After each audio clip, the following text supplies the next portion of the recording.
I'm going to go ahead with the meeting beginning ritual.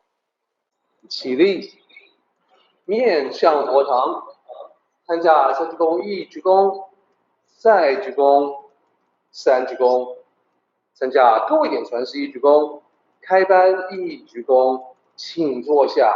Please be seated. Thanks to Bill for his presentation.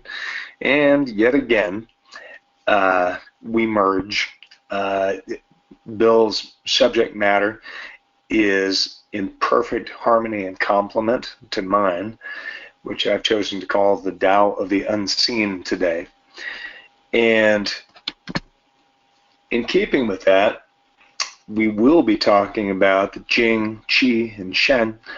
And I found it, of course, it's no longer really surprising to me when Bill chooses a topic and it runs along the same line, and or the chapter that we're following in the Tao Te Ching addresses similar issues, because that is just the alignment of the Tao, which fits in perfectly with what I'm talking about today, which is unseen energy. And really, what does that mean? You know, when we talk about these unseen forces, the Qi, like Bill was referring to in his presentation, this reference we see most heavily in Chinese medicine, in acupuncture, and the theories behind Chinese medicine, which is energy-based. And certainly Chinese medicine is not the only form of energy-based healing and or medicine, but it is probably the most widely known and widely studied. I've provided a link. This is to NIH research. What I'll do is just kind of minimize this for a second and bring it up, so hopefully you guys can see this. So this is a good study, and there are literally hundreds that you could reference that talk about traditional Chinese medicine and the actual scientific validation and or proof for veracity of the treatment modalities that are used. And the second reference and resource that I would refer to as we go to this is Dr. Xin Lin, who is a friend of mine at the University of California, Irvine. And he has a lab for mind-body signaling and energy research. He's the head of UCI's biophysics program. He was formerly at Johns Hopkins University, a very well-respected researcher and scientist, who is also a Tai Chi Chuan master, specializing in Shen style and also in Wing Chun. Excuse me. So Dr. Lin has come as my guest to the Mindful Awareness Research Center at UCLA to talk, and has been kind enough to teach me upon occasion. On this website, if you're interested in this, there you'll see a research tab over here. So you can click on that, and part of Shin's work has been to essentially segregate the wheat from the chaff and really begin an understanding of the reams of data out there about energy-based healing and or medicine, and begin to bring in rigorous scientific standards in order to understand this rather than wishful thinking. There are many scientific studies which are skewed due to the researchers' natural predilections. If we want something to be true, we tend to look for the things that we'd like to see. Principle of relativity. So those who follow rigorous scientific standards try to remain unbiased, and despite the fact that we may believe or not believe something, simply follow the observations. And Dr. Lin is quite astute at that practice. So, and the reason I bring this up is because a lot of people think that it's not true. They will talk about energy-based medicine, energy in the body, these healing practices that are thousands of years old, and we see references in this back as far as 4,000 years ago, referring to Chinese medical practices, the use of bone needles, and we're just now getting to the point where we can actually see evidence of these practices. Now, I've been to Shin's lab multiple times, and he has every device known to mankind, that literally known to modern science, that can measure energy in various forms: heat, light, electrical energy, and he has been fortunate enough to bring guests who are specialists and or experts in Tai Chi, Qigong, Reiki, any number of different practices to his lab so that he can measure their body in various ways when they're emitting energy from it. And the most relevant and obvious is temperature. So he could put an infrared, I've taken another teacher of mine down there to be measured with him, and one of the things that he will do is place an infrared camera on the person's whatever body part they so choose, but usually the long gum points on the hands. And we can see a marked temperature increase through the shift of intention with Qigong masters and those who do practice these healing methods. There's a lot of smoke and mirrors to this stuff too. There are a lot of people who are legitimate masters, but also feel as though it's necessary to sort of bolster the external manifestation of that and create dramatic effects. And again, through the use of science, because they'll use methods that are a little that have to do with chemical reactions to generate heat and things like that. But the truth is, these are called subtle energies, and they're called subtle energies for a reason. Now, when we talk about this, this is for healing practices, and for us to consider that there might be a link to this universal source that goes beyond the scope of what we can actually see and touch. Now, kind of holding that thought in mind, if we think about the world of martial arts,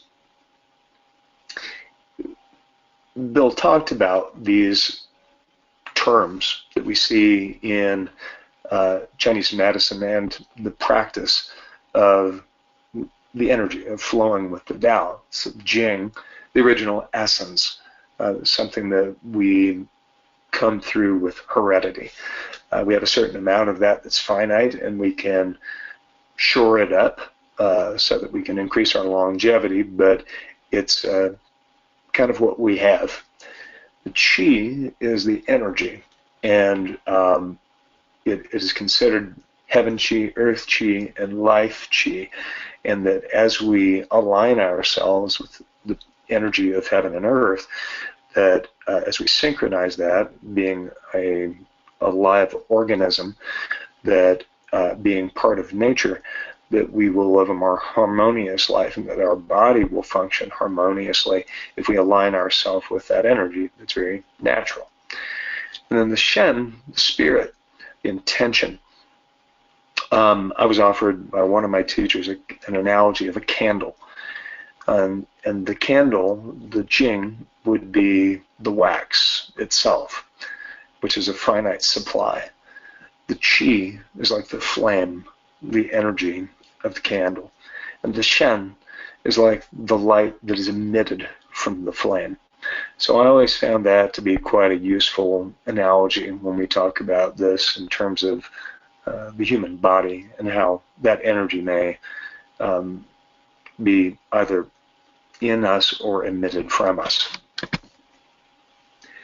Now, with martial arts, you hear a lot of talk of Qi, and you'll see the title on my slide, which is the Tao of Bull, and you can fill in the blank, because there's a lot of it out there. I call these guys Qi bullies, And this is a gentleman named whose screen name is Master Ken, and this is a gag. It's something that he posts videos on YouTube. He's an actor, and this actor sort of falls in the same general category as if anybody ever saw Napoleon Dynamite, the Rex Kwon Do. The guy who wears the American gi pants and is sort of a farce of what we might find in the world of martial arts. It's not too far afield from the truth, though. There's a bunch of the stuff that goes on. Anybody who's in it will know this. So Master Ken, if you just YouTube some of his videos, they're pretty funny. The guy, he created a system called Amira-Dote. So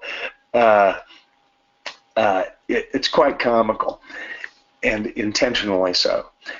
Now, non-intentionally, you will see all over the internet, you can just search YouTube, Chi masters who purportedly fling around their students by waving their hands in the air, and you'll see these students who are jumping and flying and zipping all over the place because of their use of intention.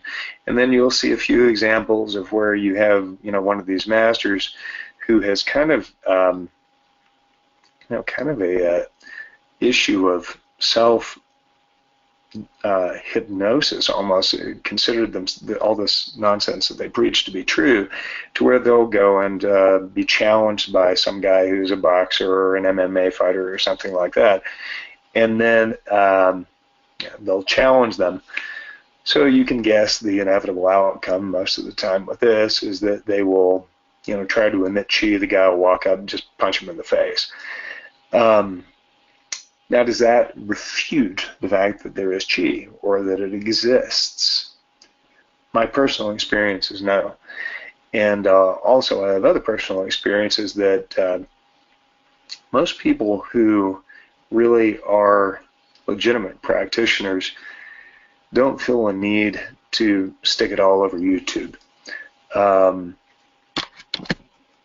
Now, the questions to ask ourselves, does this exist, is to look at the facts. There is considerable scientific evidence which backs this claim. There's considerable anecdotal evidence that backs this claim. There's a reason the stuff has been around for thousands of years. There have been many people who have been helped by these practices. Now, is it because one's intention and or mind intervenes? Is this psychosomatic? Do we convince ourselves, and in doing so, the mind is a powerful tool, it's clear. Do we heal ourselves because we're convinced that the healing is happening? Is it a placebo effect?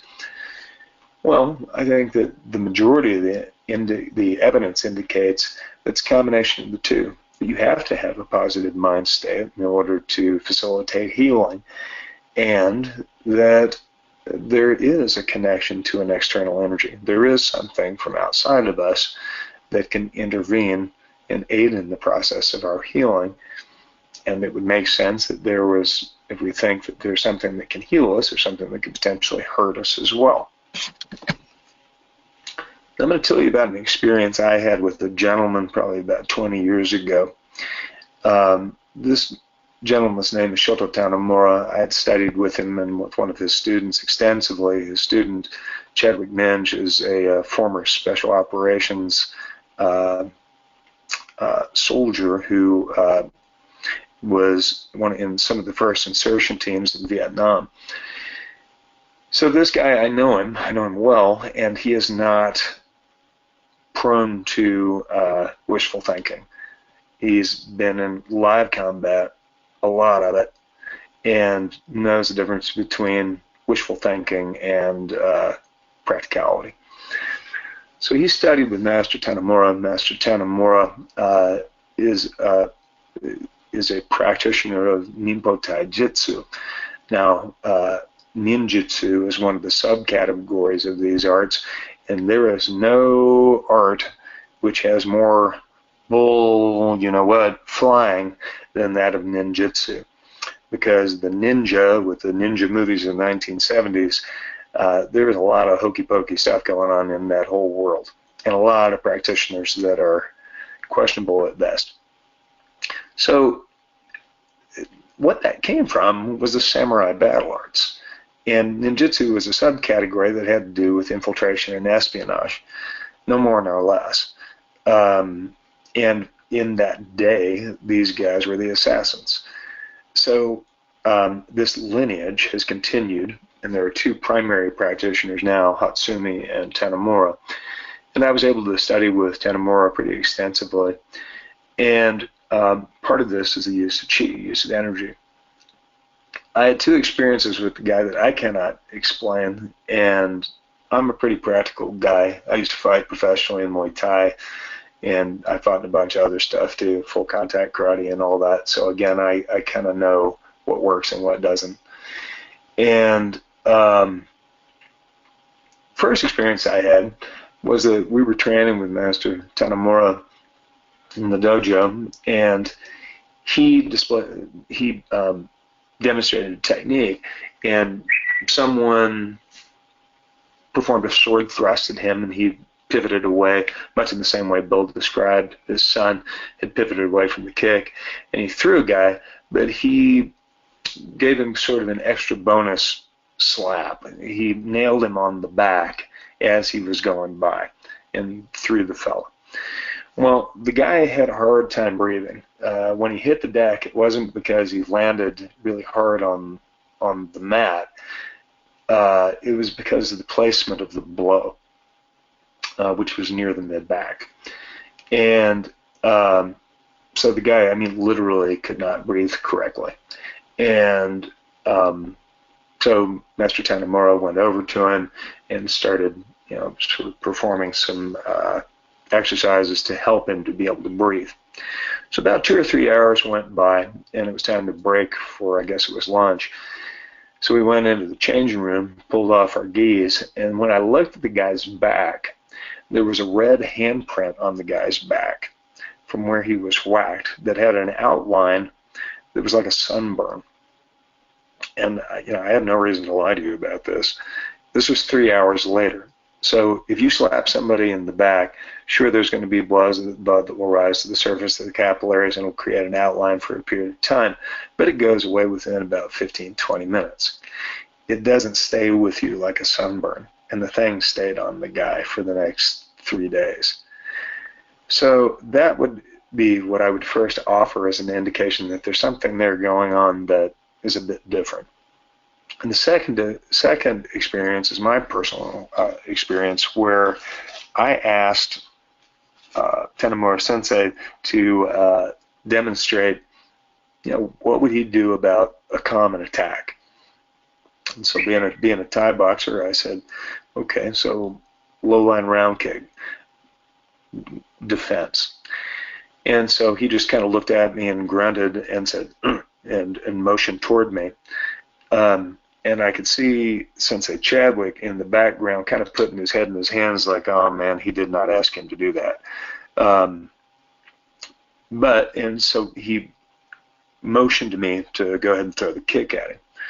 Now, I didn't come at him full on like I was really trying to, blow his leg apart, or because I was respectful to him and had no desire to disprove his ability. I just literally wanted to see what the defense would be from that art. So here's what happened. I stepped in to throw the kick, and as I stepped in to throw the kick, I completely lost track of the guy. I mean, this is in a fluorescent lit dojo in North Hollywood. I step in, and I literally could not see where the guy went. I know it sounds weird. The next thing I know, he's behind me, kicking me in the groin, knocking me down, and he had his hands over my ears, showing me that that's what he would have done to blow out my eardrums, and his hands were red hot. And I literally have no idea how the guy got around behind me. And it felt like somebody threw a blanket on my head. So he just kind of, laughed and and he kicked me a little bit in the groin, but not enough to do any damage, just enough to drop me down. And I could see a look of relief on Sensei Ninja's face, because he didn't actually, because he'd been traveling through Europe when people had done the same thing, and people with bad intent, Tenemura Sensei had dropped and hurt him enough to prove the point. So to me, this is clear evidence, because I experienced it myself, and he expressed it was the use of the ki, as they pronounce it in Japanese, to sort of cloak his movement. So I would not believe this had I not experienced it actually directly myself. So anecdotal evidence is that which one has through experience and they communicate it. Scientific evidence is that which is documented through scientific means.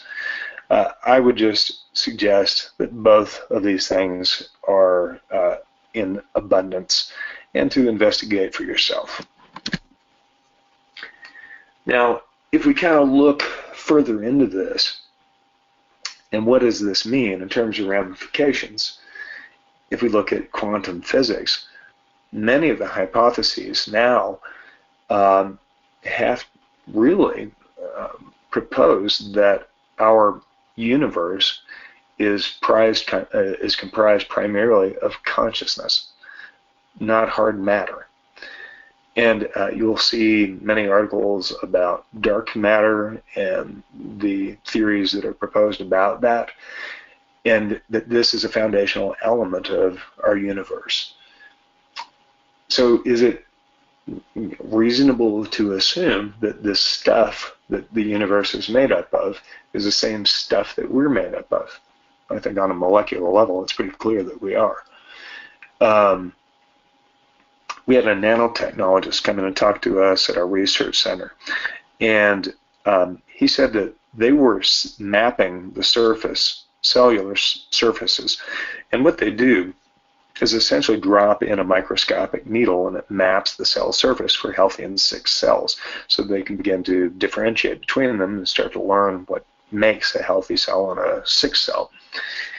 And he said that as they were moving through this research, again, this is probably about 10 years ago, he said, this is off the record because we haven't, applied rigorous scientific standards to this, but as we were moving the needle down and away from these cell structures, somebody noticed there's this sound, this ambient sound.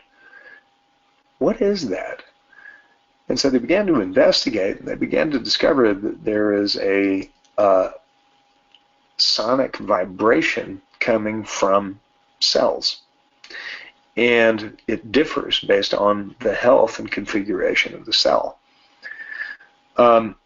And as you look at this under an electron microscope, it looks like a sea, an ocean.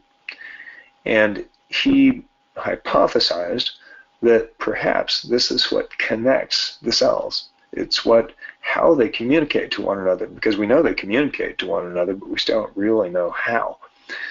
And he hypothesized that perhaps this is chi. Perhaps this is the energy that we can now begin to actually understand and see. So is it enough to assume that if we can't touch it or see it or feel it with our hands and eyes that it doesn't exist? Well, I personally think not. But I personally also think that those who are attuned and sensitive, as we were talking about in a self-defense situation, and more to the body's healing in these practices, is this something that through intuition, through that sensitivity, through that subtle energy, that we can cultivate and we can develop? I personally suggest that it is. And we can verify it through scientific method, and as our ability to do so increases, I think we'll find more and more that this is the case. And this connection with the Tao, this universal source that it's very clear that that isolating pieces may help us to understand those pieces, but it's that summation of parts, that unity, the great unity, which ultimately yields the greatest level of understanding. So I hope you guys enjoyed the presentation today, and I will look forward to speaking to you again. Hey Ed, that's probably one of my favorite talks from you because of the personal experience that you have infused into it. Well, thank you. So and actually Bill has been listening in, and he's completely in agreement. He says you're right on the money, especially when it comes to some of the fraudsters, some of the scam artists out there, and his comment, that was excellent, right on the money, that was excellent. Well, thank and you. also from Nicole, good stuff, thanks. And also feedback for Bill, hopefully Bill's still listening. From Tim, excellent job, Bill. From Bob, thank you, Bill. You are the voice of the Tao in my life today. And from Alex, Bill, wonderful talk. Thank you. And I further want to thank you, Ed, for bringing to light some of these things out there. Here's the thing for the people who don't know Ed in person. I can tell you, after a decade of knowing him and his wife and his many students, their friends, associates, their teachers, I can tell you that Ed is the real deal. He's a hardcore skeptic. In addition to being, an expert in multiple martial traditions, he's also extremely familiar with the methodology and the thinking process behind science. And he's been participating in many scientific studies over the years. So whenever Ed says that something is true, I absolutely believe. And this takes me away from, when I talk about myself as being, my thinking being close to that of an atheist, well, it gets constantly challenged by great people like Ed, and of course Bill, because when they investigate the Tao, they cannot avoid coming across things that defy explanation. It doesn't matter how much knowledge you have in the various sciences and how skeptical you are in explaining away some of these extraordinary things with explanations that make sense in science. None of that matters, especially when you have a personal experience. It basically trumps everything else. I have seen it. I have heard about it. There's another friend that I have, someone who studies ninjutsu in the school founded by American ninjutsu master Stephen Hayes. And Stephen Hayes studied under Masaki Hatsuma, who's a Japanese grandmaster. And one of the things that Hatsuma frequently did was that he would demonstrate this advanced level of awareness that goes beyond the physical. Like when he gives a talk, and he did this in the United States as well when he went on tour, he would give a talk, and then he would invite just random people from the audience, and their job is to stand behind him, make sure that there's no way that Grandmaster Hatsumi can see them behind him and what they're about to do. Their job is to hit him in the back of the head. So they're advised to not signal that they're going to strike, not breathe, not make a sound, and then just strike at a random moment. And every single time, the Grandmaster, just when he's about to be struck, he would move his head suddenly to one side or the other, avoiding the strike. But he can't see it. He can't hear the sounds that are being made, and it's so sudden. How does he do it? what I have no idea, but I know that it can be done. He's actually even training his senior disciples so that when they are to be certified, one of the tests is that they have to sit. And one person will be in the back wielding a wooden stick, and again, the job is to hit the back of the head without making a sound at a random moment. And in order to pass the test, the person being tested has to be able to evade that. So think about how difficult that is. Someone, standing behind you, you are in a seated position, and you have to move one way or the other just at the right moment when that stick is coming down hard on your head. I cannot even imagine. At the same time, I cannot deny that it's absolutely true. Let's go ahead and do the meeting ending ritual, everybody. 起立，面向佛堂，持架深鞠躬，一鞠躬，再鞠躬，三鞠躬，持架各位顶传十一鞠躬，斜翻一鞠躬。We're done, everybody. Thank you so much.